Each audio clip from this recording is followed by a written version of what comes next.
جميع المنتخبات الإفريقية تستعد لبداية مشوارها وطريقها إلى النهائي من أجل التتويج بلقب كأس الأمم الإفريقية 2025. هل تنتصر القوى الكلاسيكية مصر بقيادة محمد صلاح وعمر مرموش، أم المغرب اللي بيعيش طفرة كروية بقيادة أشرف حكيمي وياسين بورو ونصير مزراوي، ومنتخب السنغال بقيادة إسماعيل يسار وساديو ماني وجاكسون، وأيضا المنتخب الجزائري بكل تأكيد بقيادة بغداد بنجاح رياض محرز والوافد الجديد عادل بولبينا. الكل يستعد.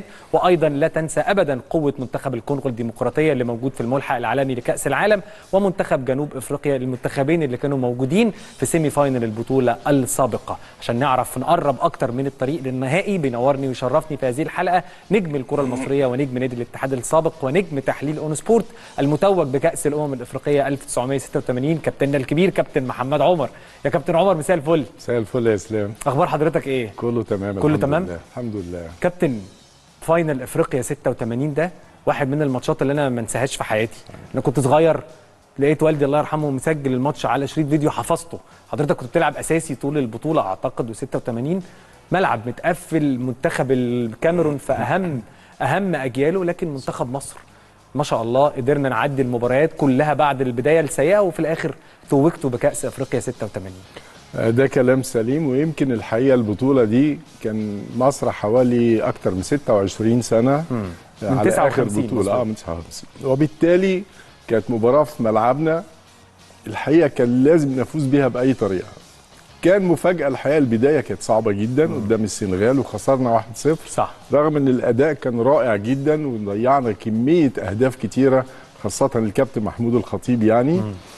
ومن هنا اتحطينا في مشكله، يمكن يعني هنا بالتحديد كان لينا دور كلاعيبه مهم جدا في تكمله المشوار. ازاي هنكمل المشوار؟ اتفقنا، كان مايكل سميث مدير فني، اتفقنا ان المدير الفني بيقول اللي هو عايزه ويحط طريقه اللعب والتشكيل وكده، لكن احنا عايزين ايه؟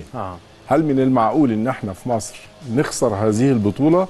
وبالتالي كان الكباتن الكبار، ثابت البطل، مصطفى عبده، الخطيب، كان ليهم دور كبير جدا في الاجتماع معانا بصفه مستمره، وفعلا صممنا ان احنا ناخد هذه البطوله باي شكل من الاشكال. البطوله دي ما دخلش فينا غير الهدف الوحيد في مباراه السنغال طوال البطوله، فزنا في جميع المباريات لحد ما توجنا بهذه البطوله. والحقيقه معلومه لازم الناس تعرفها، هذه البطوله منتخب مصر الوحيد من ضمن كل المنتخبات المشاركه لا يملك لاعب محترف واحد خارج مصر. كلنا كنا لاعيبه محليين. صح. ومن هنا الحقيقه يعني دور اللاعيبه المحليه اللي بتبقى موجوده في الدوري وقريبه من بعض بيفرق كتير عكس المحترفين الكتير اللي بيجوا لك قبل البطوله بيوم او يومين وهكذا يعني. وعلى نفس المنوال كملت الكره المصريه، عدد محترفين قليل في كل انجازاتنا، سواء 98 2006 لحد 2010، حاجه مشابهه للجيل الحالي للكره المصريه يعني. دي حقيقه، ويمكن حتى وقتنا هذا صح. المحترفين مش كتير اللي نقدر نقول عليهم محترفين يقدروا يعملوا الفارق يعني. برضه هي يعني عيب ويعني وميزه اخرى سلبيه وايجابيه.